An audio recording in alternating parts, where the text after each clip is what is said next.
tu zinga chan tha nan ka pe ki lomo ngai se kai long ta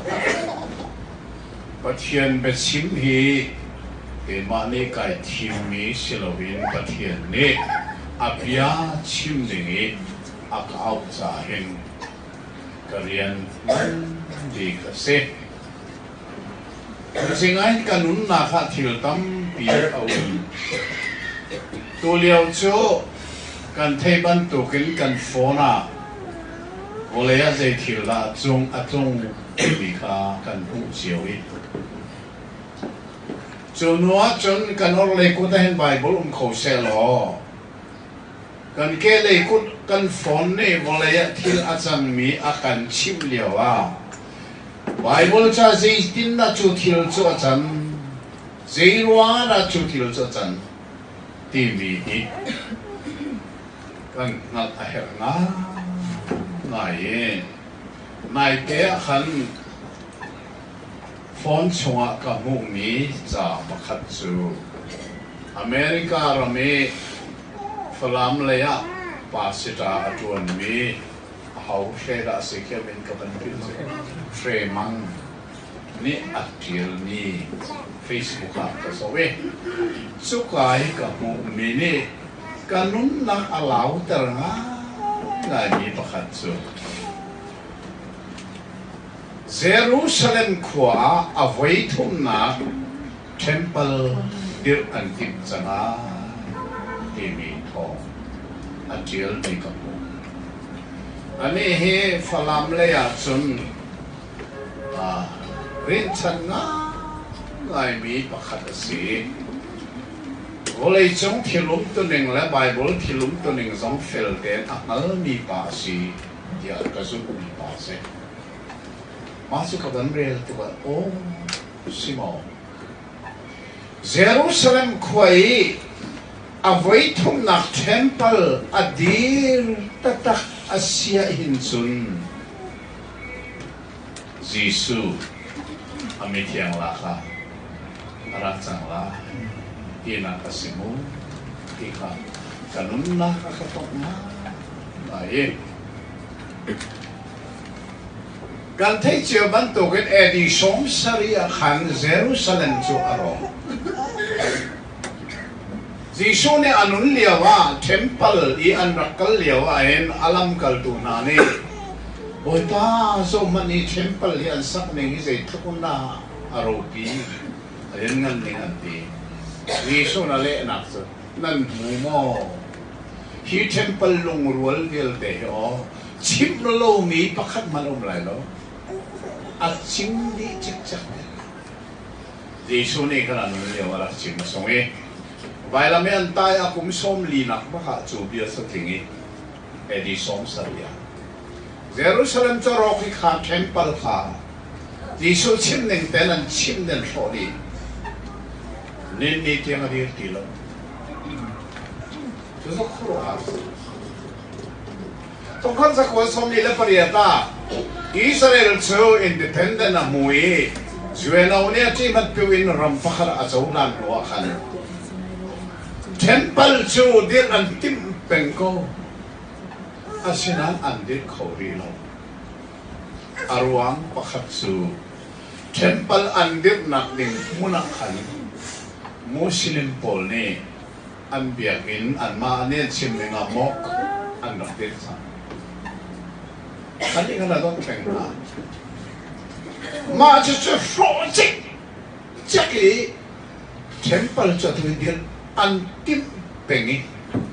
atu hi Donald J Trump avan boy avai ni na ka hen chu temple chu dir an tim chang ti tho chu ka wan thai ti o Jisu ran na nai mu kanun na kha atharin arak so thane chu cha chon tu zinga sa kan man sak mi ban kanan ram panin tharau froi mi kan si ti mi la kha hal khai thak nak arak tul lewa hin thong ni la palia kan mo atom bi khala kha voi zanga rong kan sak ka thei pathian ne manga ai mi lam khasi aphu tu kha ba khen se ta hana khwa sami ngan rian chuan hoi ba khen se asa tu kha asa thiam farmen par ne asa ma sami ka tu zinga kan sak mi kha he ka no kel mi ka wan zo we apa ni na apa tum na achang tum na kasi Abraham pathian zu ka pathian si ini Abraham pathian zu ka pathian si ini atuan kiel dia kan Abraham pathian ate kha umrin lo ya chap ni se au da chap ka te lo apu tu sineng lo ta sa ka chui na ho chui ko mak se Abraham pathian zu ka pathian si khala kan sa liawa kan achang ni na kha kan boy pa Jisu ni karazaw lai ati kami tiang Lord dingin Lord akhirnya hilat po liawa ramai tahan misi miso hulka atin misi sa hilat po liawa zero ada Lord di bibe fam nyaman ngao atu tiangan lai mini hen Jisu arat na kong he ape tayin miso hol kakadilak lang mangi ambi tiang lor dingin kantilen mangko olhi kan hola lawa chun mi se ho pa ul man ting se ho au ta ting gong se lo kan hola lawa mi se tiok ta mi dang hol gong man ting se asila kan hol yo ko mi chu mi dang hol man kha a hep na Zai ruang la si suarat lai zai tua dinga ti mi berlak selo ale na chu amitiang la dingin arana mitiang la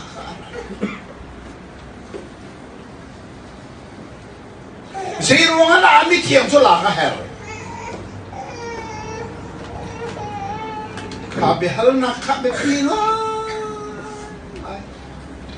Tuhan Yesus na anun lewa arak simmi chu luka dal reisari na kahin cangkul cangruk na karelai mo Noa chan tilung tuning bantukin mi faparat nak niya achitelai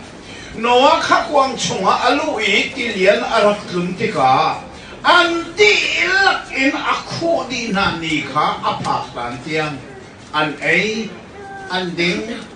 nupi pasal aningay Subangin lot ano liyaw zonga arak an ay anding an chok an juar kai chian chini na sa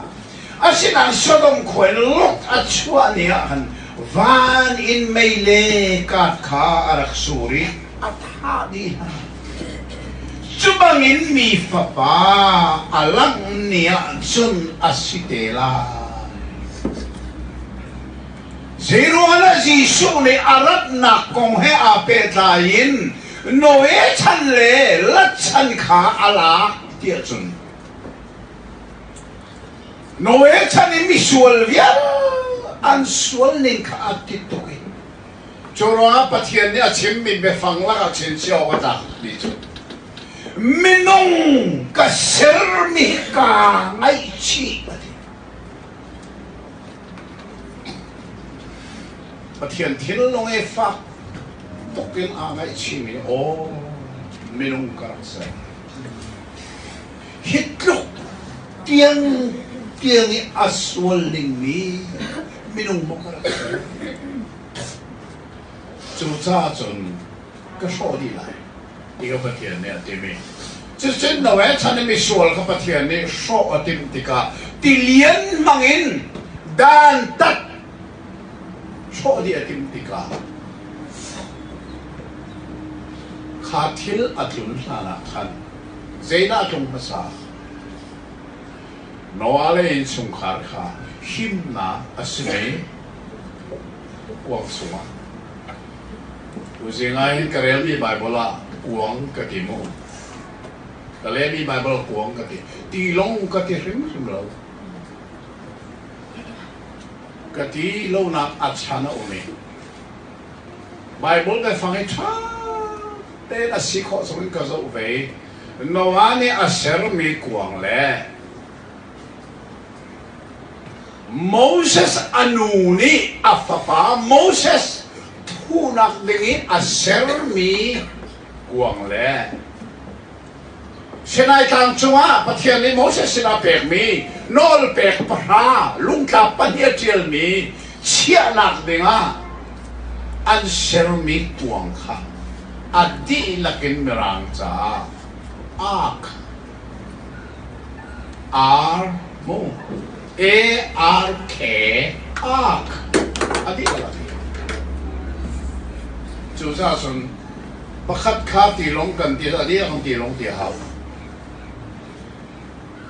pakhat kha kuang ka di la kan kuang ti hau abe fam pakhat na ai sang lo ke se hebru la ke ka thei lo ge hebru la krik song ai khen lai ka zum lo me ran cha pakhat na ai sang lo no wa ser mi song ak mo se na no ne afa pa mo se tu na ka ser mi song ak nol dia parha lung ka pali chia na an ser mi song ak tu sa so no aser mi ga ti long se lo wa ti long chu ti so an ser to no ani chun tang par ba ka aser ka ti long se lo wa te komen se lo ka tin lo so wa Bible alet tu ka sitika Bible kong he ape tai ni be fang fienter a her mi chu ka fienter cha ni aum ton atu zong ka fienter kha khano wa ser mi kuang chunga khan himna muna khan minung pariat pathian ni alu terna alu di zong khan mo kha kuang in ka kha no ani a kha rim lo Bible tha den na rel sia chun boy pani lai Bible thia ti lai mo Jehovah ni in ka akar ko na ati baklay oh the Lord shut the door boy pani in ka akar an man in ka but here ni himna muna achia tanai chunu lo adang viel te chu but here ni ti mangin athani panina ga Sodom khwa Sodom sulam tak tak sumo to ka hor ti nak se homosexual ti mi bet fang arat na Sodom era Sodom khwa sual nak la abbe pi bi ko bakatsu pa le pa nu le nu ti mi sual nak ato Amerika ala tak mi sual nak mo Obama anti mi pa ka Amerika president ka president ai chu lia ba be fang man mi chu can change kan ken lai ti ka mi no na ni ken kan tu ka chu be fang chu Obama ya man dik hi pa hi kan thi ma chun America hi khen lai nun ning ga khen lai ki mi kan ro te ga vote an pe ki president hong chu ni a chan a dong lai ze ga khen nan te mo America ram pi chu pa le pa nu le nu there's a win day yum khona a khen chu hana cha khi de nan tu chu pale pa nula ruyum na ha hiden bisa ka teso la dia manan tu mo Obama ni chun akhi sidi ha se châu gia ni ati mat piu chang se recognize tua chang se lo châu gia thei ba kan nula ru pale pa ti mi ka châu gia atu Donald J tham ne avan khen mi Joe Biden ka a cabinet la ka asang big mi pakat pas ama tera thuang ko kay ka lupi chu hi zawati apong adir tari nu sibak lo nu ga ko lo mo timya kan ruwa ko kay ka lupi chu hi nai te ka na man ma lo ka fe lo me Facebook chem mo Facebook chun tu chu dia ta kan lai pa kha MD pa ka chong vai ba ko sia na adi nak siang in bakin lupi arak timpi ani na pani anu le pan ay na hoy pa mas silo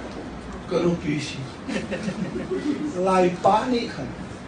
lupi ay timpi nu silo mirang pa anu le pa sa bansa chu cha chun an fa pa lu pi chol tu dinga pastor khanau nai chol ti America ni ati ma da piu min an hello mo pa le pa yung ko na an fa na sa ka Sodom kuwa ti mi chu Panchong mi an rai Abraham sila lang no Sodom an lani Chuban chong mi pani chu Lot ina an chong Mi sati ka an ranin po nga sila to ha Tu sana nila chong mi pa pani ka chua pi ipi ka du na Lot ni hitlok tiang i sol nak tu alaw mo Zau Fanu pani ka rin nga mo tiang si Karak chua tang lai May nandu tong nak tu mo Hi ka khual pani chua chan thano rak tu alaw Chuti ka senti ai narakpe mi ka Besay tu Simon ay tim An ma chungi kan tu mi nakan chalo daw ina chua kan tu alay An rosan Chuti ka van mi pani ni Ka Leng le mi buk an mi kan chot tar lai In ka kan puti Chusa Sodom ti ni chu Pa le pa Nu le nu Sola Kopi si Chusa patia ni rodin May le ka Paksur tani Chuna so tatim liyaw ha Patia ni Chuka i aummi Minung pali Lot Anupi Afanu pani Himnak muna siya takatin Adang ahim lana Dan atat lana Himnak muna palikat siya takatin Abraham ni kan Batiyan siya nol na katuati Hikwahin Meaning song na selo na let lai mo O kay let lai Som li le pangate kay let lai Som li te kay let lai Som tum te kay let lai Kul te kay let lai Parhate kay let lai Patiyan ni chun mo Parhatiya Ay tum ko ma Minung hi patiyan ni Ama mui keng le ama helon a service ta Chikate man holay sa nupaklo Chusa parhatiya ay tum Asinain Sodom kuwa Patiyan zoom tumiding parha Tilo Parhaban chimla Baka parhatan chew Pangason umlo Daya daw Pali Kutong pangaam tilo Pali long Patiyan ni Ka Zu pali zu Himna muna Siya tayo Chunu long atang mi chun vanin me le ka resulta kha si shune hi ka chim chu cha chun Seruana Jisu amit thiang lak ding ara alat lai kan ti a chan nan thei mo tu singan ta thei mo chu thei nak ding a kan bom tu chu hi Jisu ni Noah chan chim Lot chan chim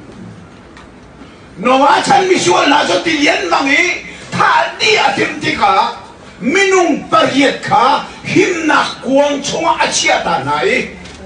chu lu lo a tang ni del te ka a frem ma Solang kuat tu mereka di tadim tika himnak mana minung beli aciat tahu long-longa adang ka melekan mana ka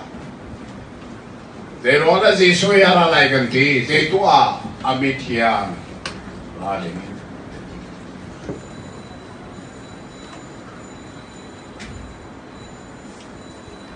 Bible ko bandel talai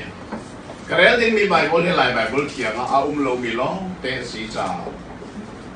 Hi kale mi Bible la hin arap ko sa kan kawan de lai. Apakat na kuan ni na korin dal kat sang kat kare lai mo. Lai Bible tiang a lo ka ti mi sa abe fang khau lo phun dang en man cha se. Kay kale mi Bible la chon amirang ni te kan ka siya hao ko ka kisa mirang ni sense at mi chu mi tia ti na si ko ban sang lai mo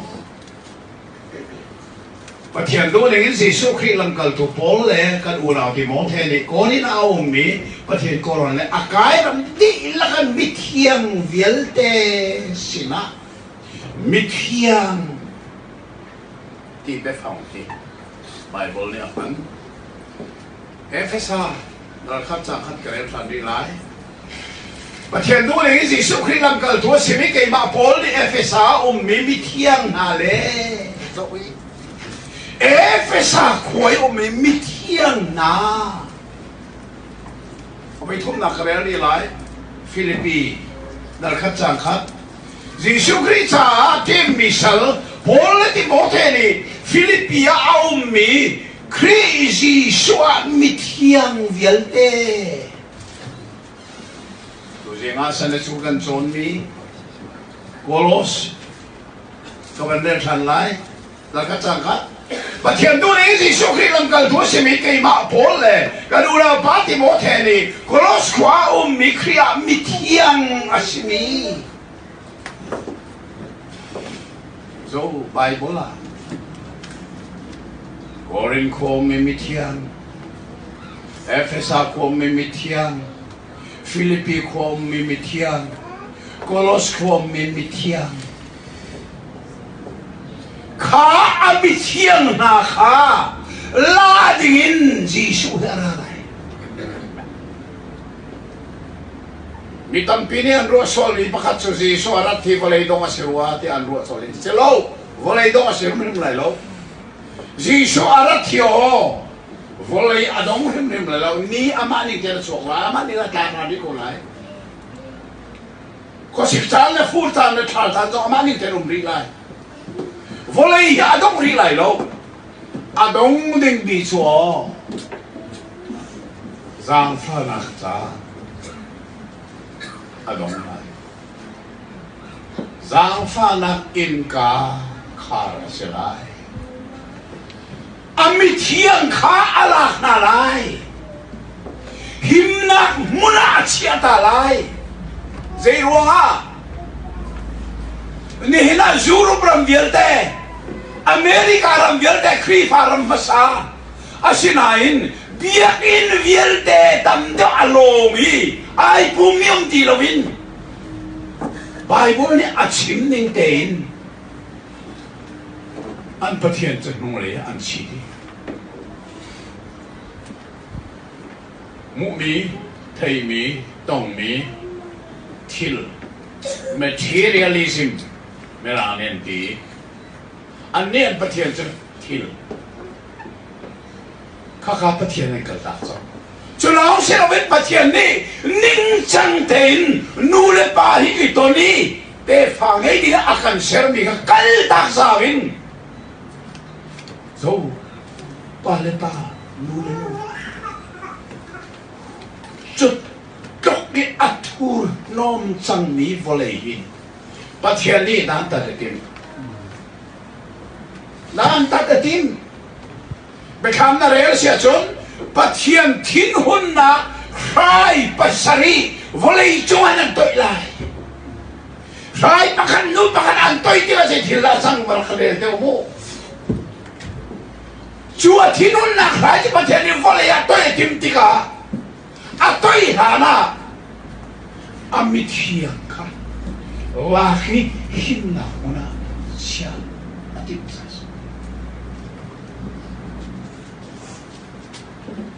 tu zengan jisu sa amithiang la ding ra se lo nang hilak na silai mo hi kong karu liao wa le bible ka so volei chong thilom to ning phone ning ka so ve o kan volei chu amak ko atukum thar kan nan lu nu na sang mo khoro har tak takin kan volei chu au phone han so bible kan le ban so ti o pathian be ka ma ki nga Jisu hi mi thiang la ding ra se lo kan in chong khan la kai lak lo mi sol ha mo karuat ti ka hindu minute panga karuat ngam lo ka ti tu lak lo mi hei sol na se kan in chong khan la ka ti karuat ti ka hindu ka chung hi akat hai zero a cái chiếm chân khả nó lại chỉ số gì đi ra lại anh bị thiêng là để nghe mi sao họ là hào lâu lo là hào lắm lắm lâu lại họ là để nghe anh bị thiêng là để nghe nó ra lại dễ nó là sao bị thiêng cho là cái tim là lâu mi atang mi na kha afa khó chung mi afa mi bắt thiêng thiên nun na khai vô lẽ ya tôi bắt thiêng để tim chuka kan in chong kham la lak lo mi nom sia chung kha pathian thin hun na fai kha an tong bak la ti mi ro ti ga in mu ro ngam song si chu sa tu si nga hin hi ka chim chu ma mi adong na ki chim pi ka ti mi chu mi ra mi assurance of salvation and di mai lai ho la kan nei ro lo có lo chân này rồi, cái tin chín xây chia mu, anh đi rồi đi, asimo, asiko, assurance of salvation thì mi, có lo ăn được lấy, cái tin chín xây chia mu, lại ho lại cái có lý cái lo, vẫn chỉ một có thể lo, assurance of salvation. Jisu amit thiang la ding in ra se lo nang lak ding na si lo hi lai ko nai thiang mo na ngam tak mo chu sa sen assurance of salvation ti mi hi lai ho khap na ngam na nangay mo lak mi sunod sila mo baka tusi nga na sinahal gagawin kanangam na ganti ko las assurance sekcha mo ka o Jisu rabat selo amit siyang laki aratika kay songhi lakasive rim ko lai ti mi hi kham phiang te na ngalin na angam chang mo chu nangam na cho nan nge lo sia chen mo aran na ke ne ha ni khat man liam ter ding selo zan khat man liam ter ding selo zai cha ka chim chang kha sa he mang ne chim mi kha ka zum asitak tak lai sok ko sum zero ate zon juda biang na ka hin temple tel lovin zedil man ating kholo temple a khalan tla moi ni rain poi a chu sa ni chu bekam nun biak nak chu si kan ni bekam thari kan tang boy pa ji shu ni chun vailam darak thing chunga saram thi sen heselovin ama nun na athi sen di la anun na di la pekin right hoi nak chu bai khara zung zal cha sa di la pe chu se kan lai bible la abe phang arak theni a lo mi a sena ni a mi bible pathian ni a kan pe pe changai a bit pi ngai ka ro mi bible pakhat chu Hebrew angan pakua dalkua chang hei khatin hei hi tiang kha ban re lai hei ni adok na ka la ke sin chiu mu ban re ta lai mu asinan khri chu lai mi thil thana cha tang moi ngan big bangin arai kut in sak asilo mi le ser mi thil in sak asilo mi hi ka kut in sak asilo mi ser mi thil zo asilo mi Jerusalem temple to Solomon ni kut in an nak sak mi si vlei chung ser mi thil lung le te na thing te na nak man mi si kha khan silowin ati kan tlang boy si su kaban pe lai mo tanga anga ni tam aking de mi biak tham chunga me he thi le cho thi he silowin ama thi theng te kha a puti voi khata zung zal cha sa dingin mun thiang bi a arak luti adong nak chin chiu mo zung zal tlat na kha akan serpia mahi berang bible tam big version tam big nation eternal redemption zung zal tlat na kol bible nan rel kho sia chun thawara zoi nau chin cái chú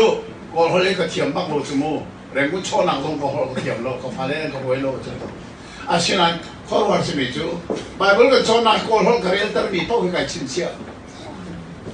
cái bài hát tôi lo cái bài hát bắc chú thao ra rồi hậu chi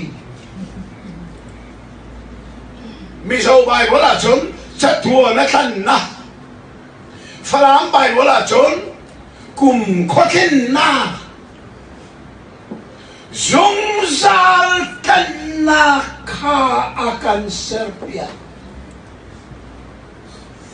Walai chung tang boy ni chun minung ko ni sakmi Jerusalem tempala saram ti sen na ni put.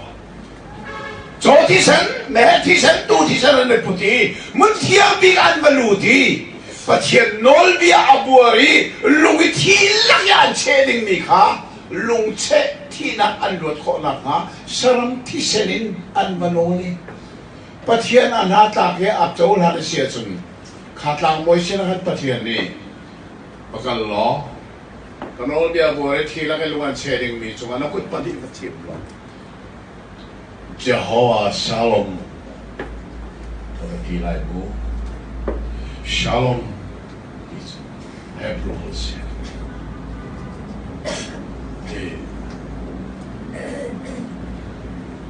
Uzema Shalom is Afapadina Araksway Amina Shalom Sishe Pathian sinikan mumi dainaki nangam nakisini kuna sulo kam nangam na assurance of salvation antimi Kedin chin say chia muti mi chu kam nangam nakti mi say tungin na suloy kan suya lun mi nangam nak shalom hi asuloy tuki sini chun vlei chung thang boy pa chu Jerusalem temple mun thiang na chuaki temple leng le tuala lung che nga ke arak mok mi vlei arak mok mi chunga akut pani ba ke avathiri Jehovah Shalom abati tika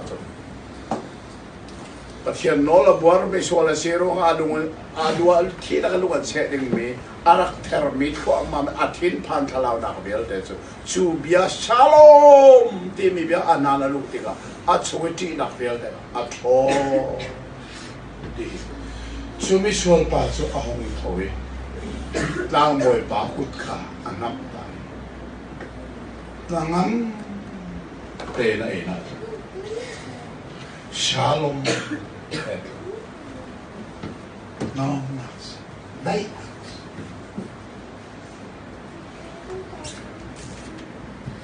chú sa sa tu si nga hin hi kan tang boy si so ne chun minung ko ni sak mi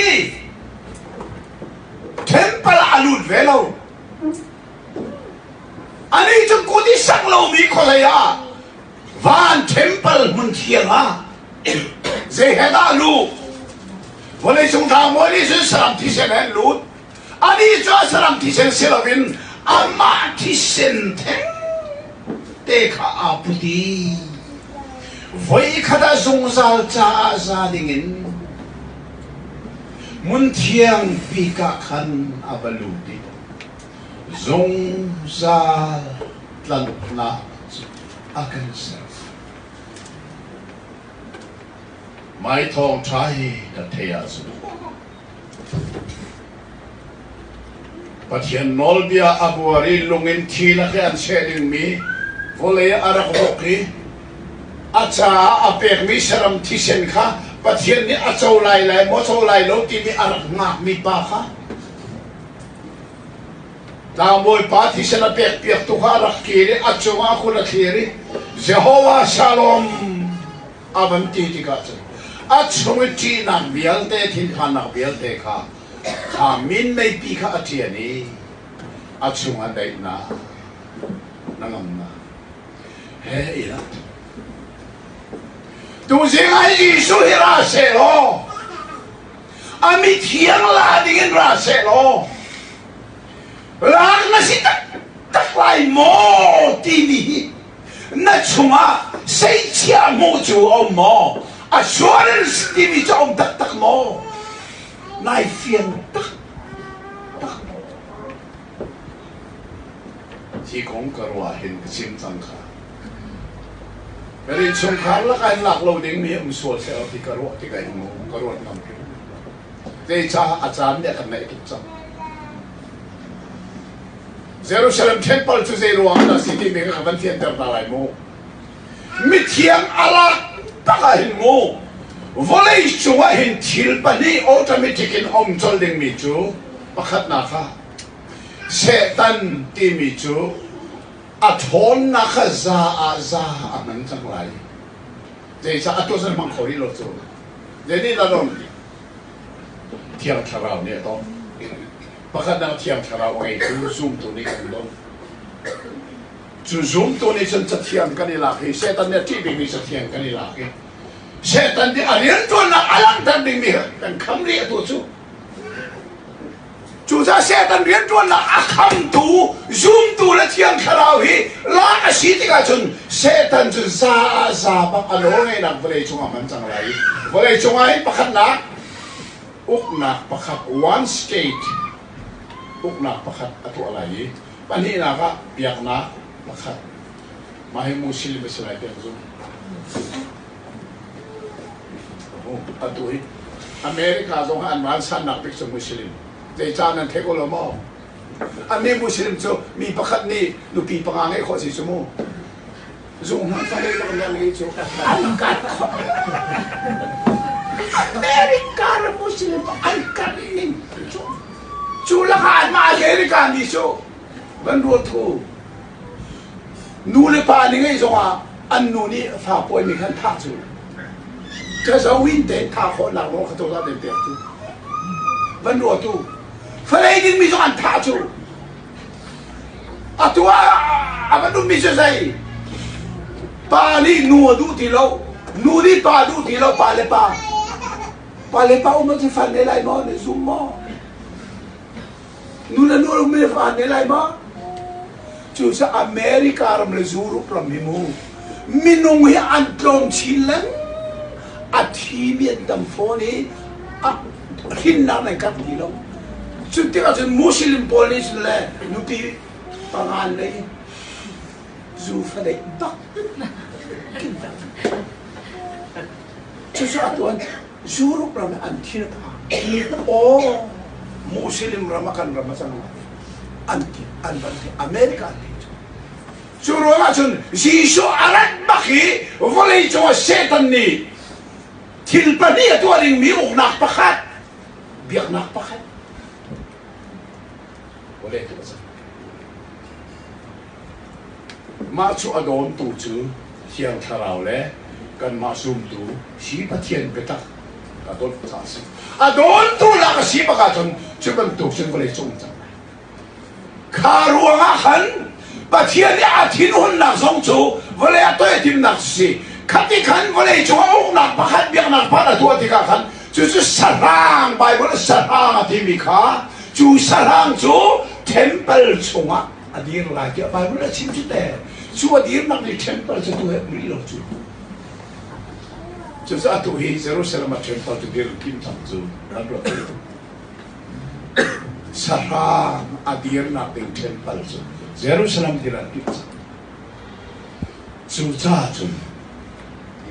지수rat na he anay tilong ang silawda ko Nihina araho, Tuzana araho, Maizara araho, Chuza hey raselo, Amit hiyang ladingin raselo, Kam nangam na tunangay mo, Lakding mit hiyang tunasimo, Nasina halo siya chung, Jesus ang fada, Weil anun nagdi lakpehin atisen di lakpehi aser mi zungzal tat naki ke ma cha se ti na zong han nak cha ne ni chan ram bik se tu sam ni chan ram bik se rau him nam ngakla Machu assurance of salvation te me ke tin chi sei chiang mu chu na ngai ri lo a sia chun a ngai chang aksi Jesus ang fa na in ka hi an khar na na je na hin chu kham na Jesus ne ama kisen a ke ne van tempala pa pathian sina ape mi atisen sung loi ruanga nang le kai le chok lo kan sual na chuwa Pathian tinun nak adami, pathian ni visual di ka. Ralo karo châu tua kafa, kan châu na de. Dia akan TV petaki ni na hen. Bagi laksan. Kam nam na aswara sam salvation arak nei cha. Kejin chi si chia mui nanun nak chung baka ngei dingin itim chang. Itu siapa pathian dia, ngai misal pathian ni kan di laksa kan kasona kan kaya koset. Amen.